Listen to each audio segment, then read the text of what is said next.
Yo, what is happening, everyone? Welcome to Freed FM. As always, I am Matt Friedman, and thank you so much for coming back to the podcast. It's been a couple of weeks for me. Having a little bit of anxiety diving in here, but I am excited to be doing it.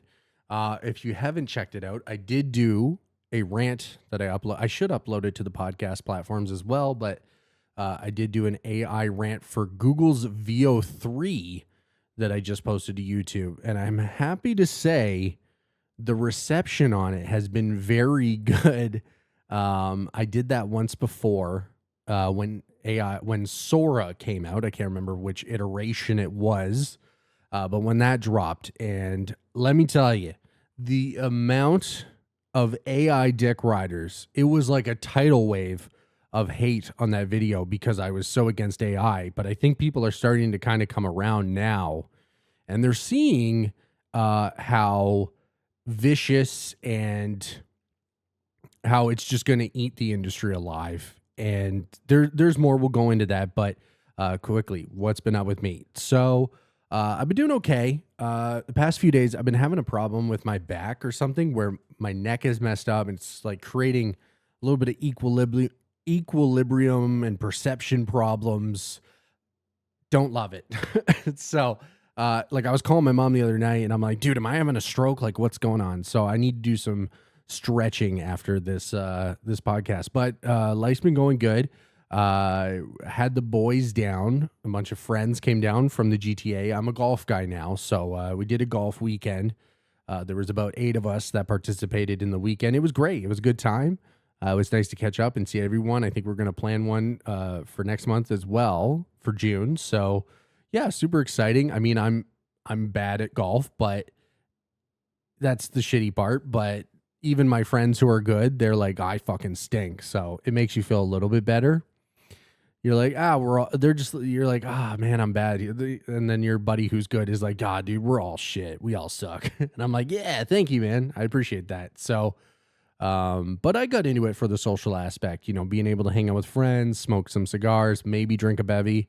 I'm not too big into that one, but hey, you know what? If you like to crack open a few tall cans or some alcoholic beverages while you're hitting the links, hey, all the power to you. Okay, you do you. And then obviously been dealing with this terrible job market as well, just sitting here in limbo. It's absolutely terrible.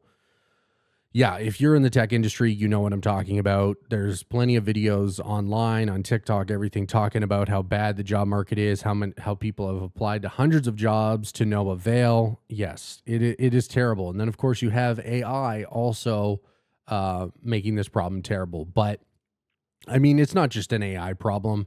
It's a capitalism problem. We're in grossly late stage of capital. I mean, that's all it is. It's consolidation of jobs. It's cutting jobs in order to increase shareholder revenue. And then, I mean, when you see AI come out, that is just more fuel to the fire, and the ability to cut more jobs and as it gets better. So to go back to the AI rant that I made, I think that's why I was seeing so many people actually on my side for a change, which was good, and agreeing with me that it really is. It's destroying the industry. I think it's going to destroy a lot of creative jobs, especially. I mean, that goes without saying. That's a redundant statement, but creativity in general.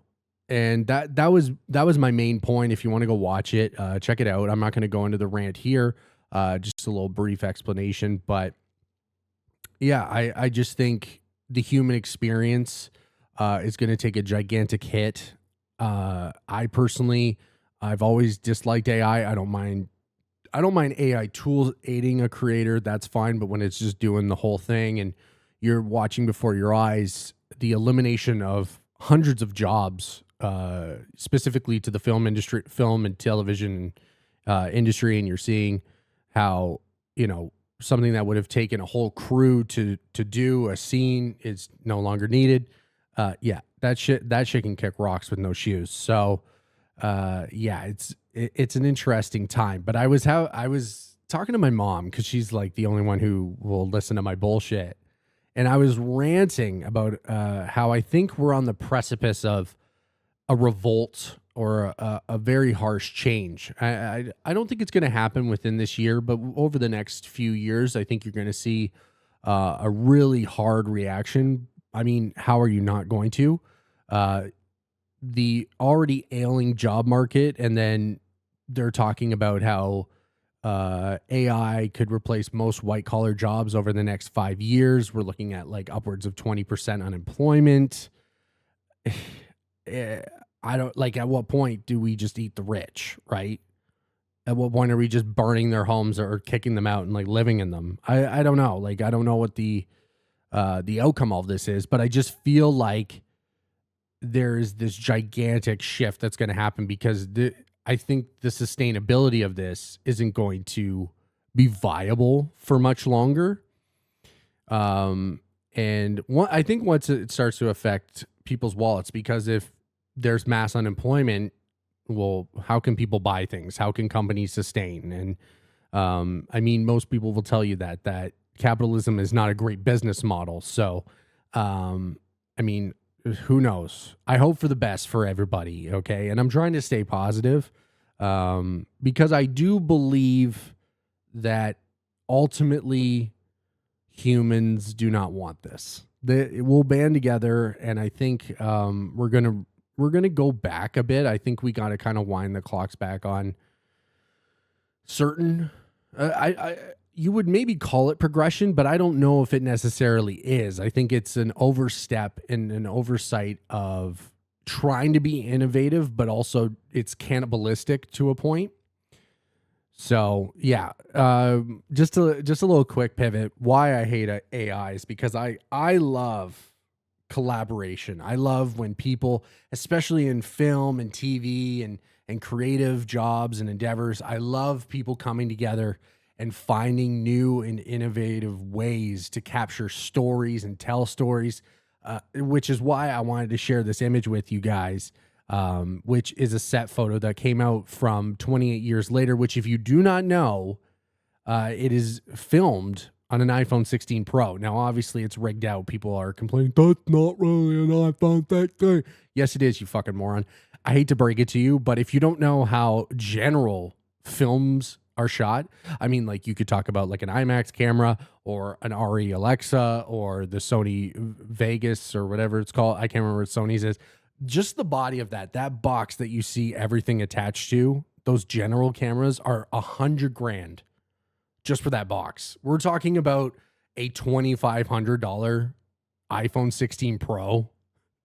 That's insane. And if you don't think that, you're crazy. I'm here to explain it to you. But the set photo that got released today it's this rig of 20 iPhones on this semicircle platform, obviously being carried by two operators, and it's like filming this scene. It looks amazing. I cannot wait to see what they kind of pulled off with this rig. And I mean, again, like the versatility of having like a smaller camera. Again, I know you have to have it rigged up, but I mean, this looks amazing. It looks incredible. If you need to look it up, Discussing Film on Twitter posted it. And yeah, I mean, this is what I live for. I commented on this and I said, this is cinematography. This is porn for cinematography and tech nerds. And I stand on that. So yeah. And then to kind of go away from that, like other than like a little more life update, yeah, I've only been going on Hinge. If I ever try to go into the dating scene, I'm very aloof with it, though, as most people are. I've come to the determination that I could be marooned on an island and I'd probably get a match with someone there. I'd find a date as opposed to being on these apps. Dude, they're horrendous. There's no point. Now, obviously, as most people have kind of caved and gone on these apps, it's because life's busy. You know, you're not always going out. You're not always in a position to meet someone. And holy hell. Yeah, they're devastatingly bad. Like, what's the point? I don't know, maybe it's me, maybe it's my profile, maybe it's the way I present myself on there. Maybe they've seen this podcast. That's a definite good reason to never match me on anything, for sure. I digress, but I was joking to myself. I'm literally Tom Hanks right now on the island. You know, Wilson is just my hand. I'm gay because I named my hand Wilson. That's fine, but yeah, man, it's fucking terrible. I'd rather be marooned on an island right now with Wilson. Wink, wink. So, and then as I'm on Twitter today, going through all of the lovely posts that you see on that website, of course. I mean, unfortunately, it's still my main source of news. I digress, but so I saw that Netflix is making a limited series, and they announced who is starring in it. We'll get to that. But it's about Sam Bankman-Fried and Caroline Ellison. If you don't know who that is, Sam Bankman-Fried, he was arrested. He was a part of like that gigantic crypto scam. He was convicted of fraud-related crimes in November 2023. He was the founder of FTX cryptocurrency exchange. You mean like you had Tom Brady. I think they even had a stadium named after it. And yeah, he went to jail. He was doing like he was donating to politicians on both sides. There was a lot of just corrupt shit going on there. Now, am I going to say like, do we need like, okay, make a documentary? But it's starring right here. You can check it out if you're watching the video. Julia Garner and Anthony Boyle will portray Caroline Ellison and Sam Bankman-Fried in a new limited series, The Altruist. If you need to see what these two look like, they casted like two really good looking people for these diabolical, not good looking nerds. And that's just the fucking truth, man. Like these people, oh my God, like the makeup team is going to have a fucking field day with this one. But my ultimate point of this is, do we really need a limited series on Sam Bankman-Fried? You know, he's currently in jail for fucking over a lot of people, scamming people out of their money. Do we really, like, is he getting paid on this? Because he shouldn't be. And it got me asking, like, what are we setting the bar at for getting your own show? And then I started to think about it a little bit further. I'm like, oh, yeah, you have, like, Evan Peters or whatever the guy's name is from American Horror Story playing Jeffrey Dahmer. I mean, he ate and killed multiple people. So, yeah, the bar's set pretty low, dude. You can do pretty horrendous shit, and Netflix is going to make a show on you. So don't worry about that at all. I mean, I'm not saying it's going to be a bad show or anything. I just think, like, what's the message we're sending to society? You can be one of the biggest scam artists of all time. I mean, to be fair, you know, you have Martin Scorsese making a film about Jordan Peter, or is it Jordan? Was his name also Jordan Peterson, the scam guy who William DiCaprio plays in that movie? I can't remember. Jordan something. And I you know what? I guess that's the thing. Just be a piece of shit. You're going to make it. I've talked about this before, that it is a great time online to be a horrendous piece of shit. That's a lie. It's always been a great time to be a horrendous piece of shit. And if you're really good at it, Netflix is going to make a series about you. Hell yeah, brother. Maybe I'll punch Sam Altman in the face. That'll be my rise to fame. I'm so down for that, man. If you don't know who that is, he's the owner of OpenAI. He has a very punchable face, I might add, as well. And then keeping in the TV sphere, that last episode of The Last of Us season 2. I mean, just in general, like the latter half of season 2 of Last of Us was just not great. I really did have high hopes for the season. A lot of people blaming Bella Ramsey, getting mad at it. You know what? Whatever. You're a loser if you care about that shit. I don't really care. I thought you know what? To be fair, I thought she did a pretty good job. However, I think they wrote the character so badly. I think the game was so divisive that they were scared to follow it to a T as far as Ellie's story. And we really missed out as an audience on so much. And I think I think that that's just a fear of not wanting to take the risk that the audience might be. I mean, the audience is mad anyway. I mean, so why not take a risk? Why not really just align the character and the turmoil and the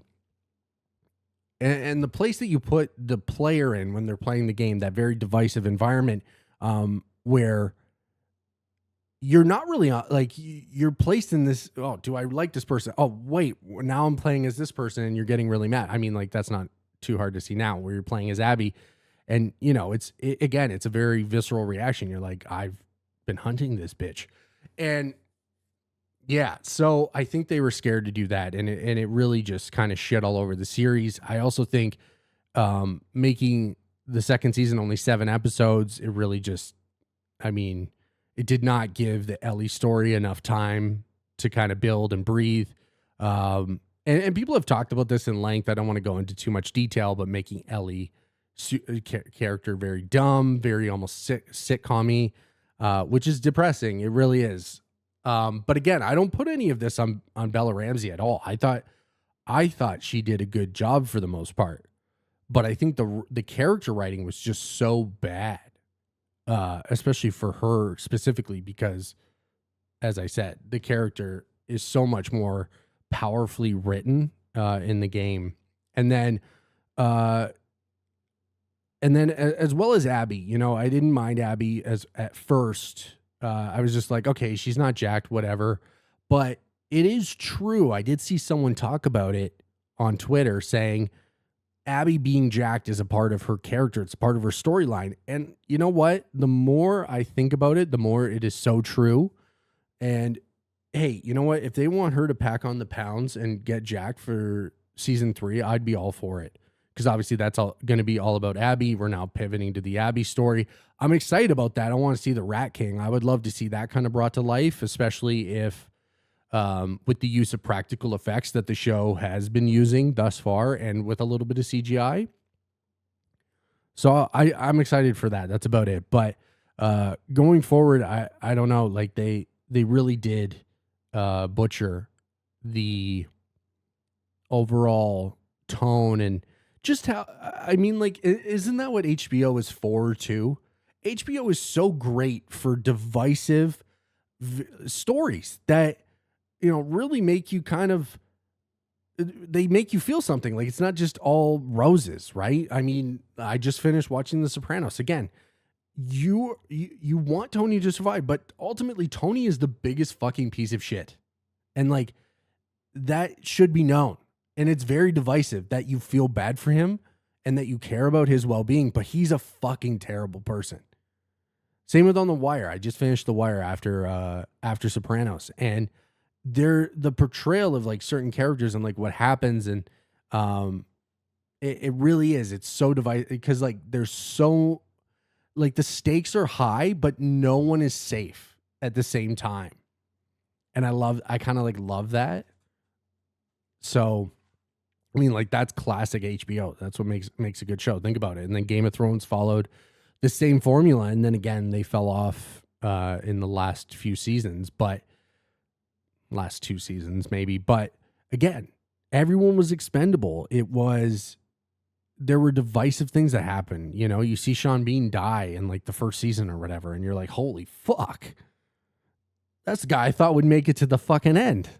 So yeah, very, very disappointing to say the least. And then if you did not see it, the actors and actress to portray the 3 youngsters in the Harry Potter series for HBO were announced. And of course, as you can imagine, people who live in their mom's basement were very mad about it because, as you can see, there's a little bit of a tan to Arabelle Stanton's skin, who's playing Hermione. Oh, okay. Look, man, touch fucking grass. Go get, I don't know. What do you need to do? Like, do you need an uppie? Do I need to stand on a corner and give all you fucking baby ass men uppies to fucking figure it out? Like, honestly, I watched her audition. I thought she did a bang up job. I think it's going to be great. Do I think this needed to be made? Absolutely not. I don't. I think, I mean, the Harry Potter series is very special to my generation specifically. If you're born in in the 90s, even maybe even late 90s, you grew up with those characters. You grew up with Daniel Radcliffe, Emma Watson, and Rupert Grint. You grew up watching them, and you were a part of that in a way. So, I mean, I guess I'm happy that another generation can do that, but yeah, like, I don't know, it's just kind of perfect in my mind, but I digress. There's a few things that I don't understand, but it is what it is. Like, why don't they remake Twilight? Like, I watched Twilight about a month ago because I'll see one of those TikTok things making fun of the cringe of it, and I'll like, I'm locked in. I want to see how cringy it is. I want to see like if their impression on the TikToks are the same. And yeah, they are for one. But I feel like that could have been a good story. I feel like some of moments are like okay. And yeah, just remake that. That would be wicked. I'd love to see like a good version of that storyline, but I don't think so. I'll be waiting. Yeah. So anyway, here, yeah, the cast, back to them. So you have Dominic McLaughlin as Harry Potter. You have Arabella Stanton as Hermione Granger. And then you have Alistair Stout, which is a fucking badass name, playing Ronald Weasley. So that's pretty cool. I will say my only thing when I looked at this cast is that, like, think of Daniel Radcliffe as a kid. Like, he was like perfect. You know, he's kind of a scrawny kid, looked a little nerdy. You know, once you put the glasses on him, it just worked. This kid looks too polished. He looks like he might have done coke already. He looks like he has like a TikTok account where he raps or something. I don't know. He looks fucking menacing and a little bit evil. Harry cannot look like, he doesn't look innocent enough. This kid looks like he's gonna, like, he looks like he's like, turn out your pockets, bruv. I don't know. What am I saying? He looks like he looks like he's already been through Hollywood, whereas Daniel Radcliffe looks like he lived under the fucking stairs. This kid, no. This kid was born with a silver spoon in his mouth. That's my only criticism. Okay? I'm not saying he's not going to do a fucking good job, all right? But some of y'all need to chill, man. Like, half the movie accounts on Twitter that, like, post about these things, they got to turn off comments because, I mean, like, that's why we need to cancel AI. That's why we need to get the cancel capitalism or whatever's going on. Well, cancel capitalism, figure out this job market. We need to get people employed. Okay? We need to get these people fucking employment so that they're not in the comments on Twitter talking about the skin color of a child that is getting to play one of the biggest roles potentially of their career. Probably worked very hard to get there. And you just have this guy, well, it's just my Hermione. I don't know why he's British. He's more of a degenerate than that. My Hermione's not fucking Indian. Yeah, I don't even think she's fucking Indian, you mutt. Like, oh my God. I don't know what her background is. You know what? I also don't fucking care. It doesn't matter to me, dude. Okay? Like Black Snape. Am I going to sit here and say, yeah, that's a banger idea? Probably. I don't know. Does it really matter to me that Snape's black? No. I'll still watch the series. Does it fit? I don't know. Maybe not. You know, when you see people's analysis of that James Potter, Harry's dad, is going to be bullying this outcast black kid, hanging him up a tree. Not great. Not a great look. I'm fucking like, do I gotta spell it out for you? Oh my gosh. So a lot of TV and film news, baby. You know what? Like, let's take it a step further. Sony also announced the FX2 yesterday. That camera looks cool. It is becoming wildly amazing what one can achieve, what one individual can now achieve with the accessibility to these things. Like, I mean, even if you have just that iPhone 16 Pro, you buy some like lenses and everything like that, rig it up a bit. I'd love to see that. That's pretty cool. And then obviously you kind of have the FX2 coming in there. If you don't know, if you guys aren't aware, I do film this podcast and any of my videos on an FX30. That is the APS-C lens, which is a smaller sensor, not full frame, if that matters to you. This is a little bit of shop talk if anyone is into that. So yeah, they released the 2, which is between, so I have the FX30, which is the base kind of one, I would say, because it's the smaller sensor, which it's not that great in low light. And then the upper echelon, the one that is used it's used for Netflix. It's used for movies, specifically if you've seen the movie The Creator with David Washington. I can't remember his first. Is it Jonathan David Washington? Made by Gareth Edwards.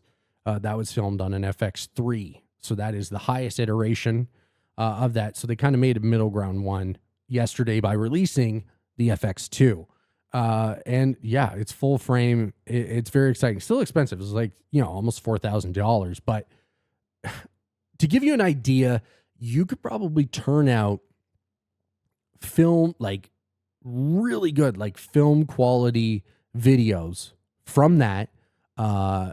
And generally you're looking at, like I said, the body of cinema cameras for actual movies. Like we're talking hundreds of thousands of dollars.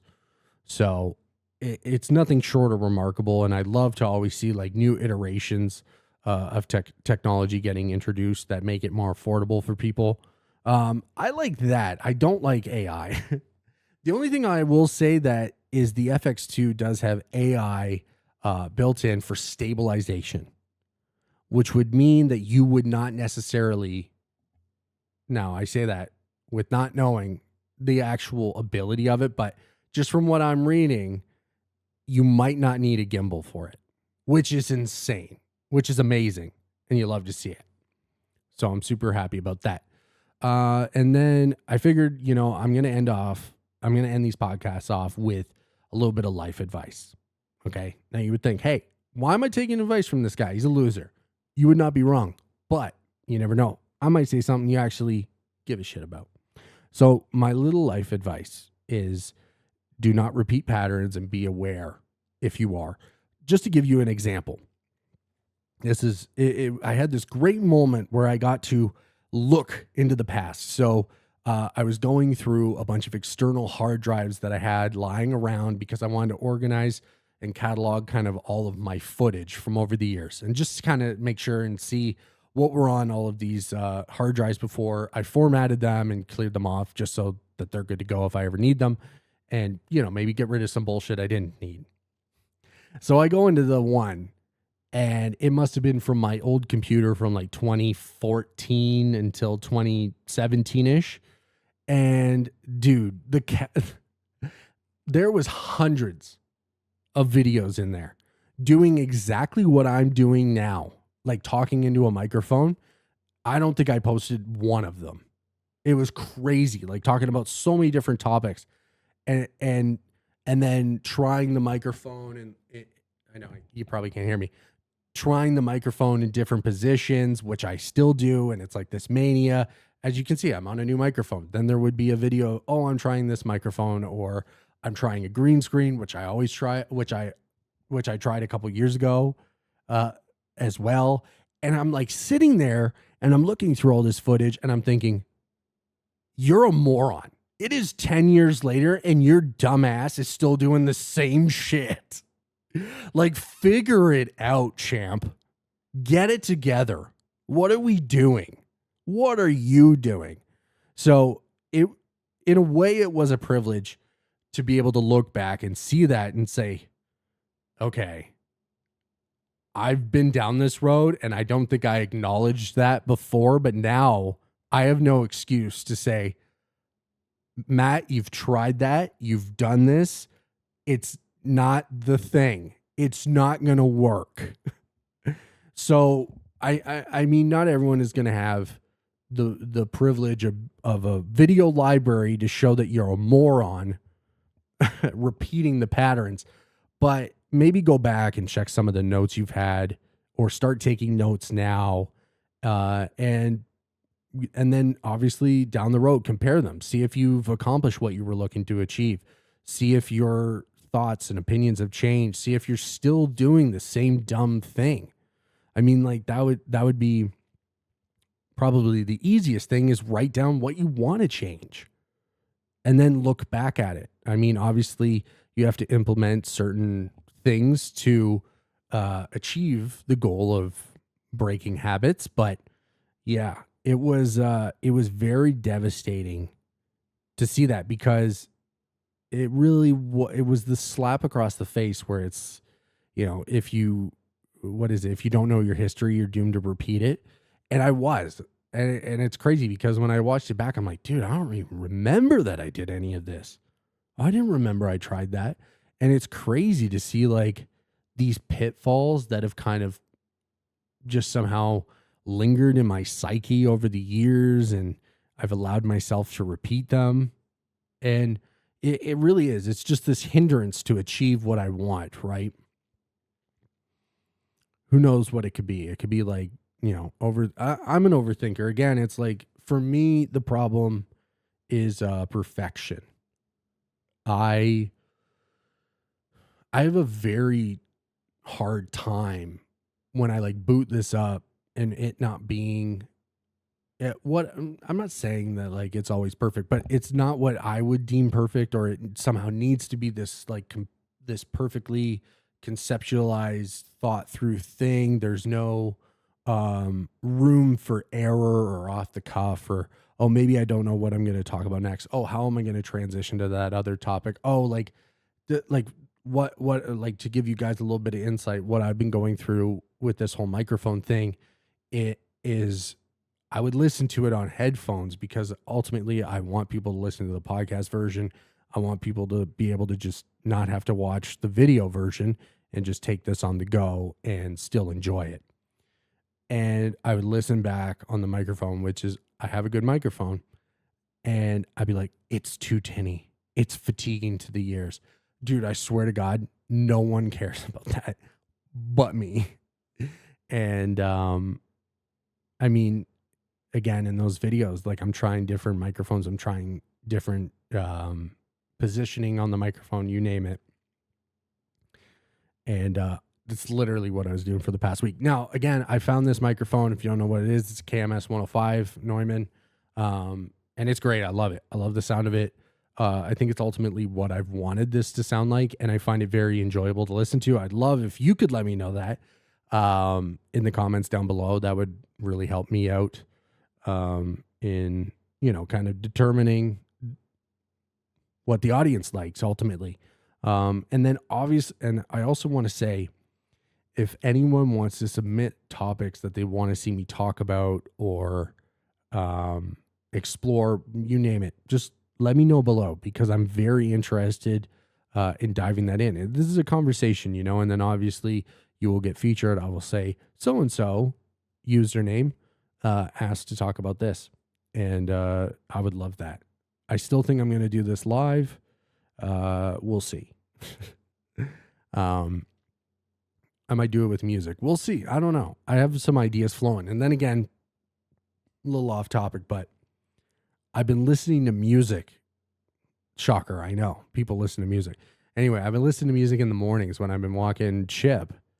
And the video ideas of like creative stuff has just been flowing. Now the way that I'm going to implement that and do them, I have no idea, but I've been really happy about that. So, I definitely want to do some creative endeavors and make some videos as well. Not just sitting here talking on podcast necessarily. Maybe AI inspired me because I want to do better. I don't know if I can do that, but anyway, guys, I'm going to wrap it up here. Thank you so much for listening. You're awesome if you have listened to this point. I really appreciate it. Maybe think about a follow, subscribe, whatever you're feeling. And I hope you guys have a wonderful day, and I'll talk to you in the next one. Peace.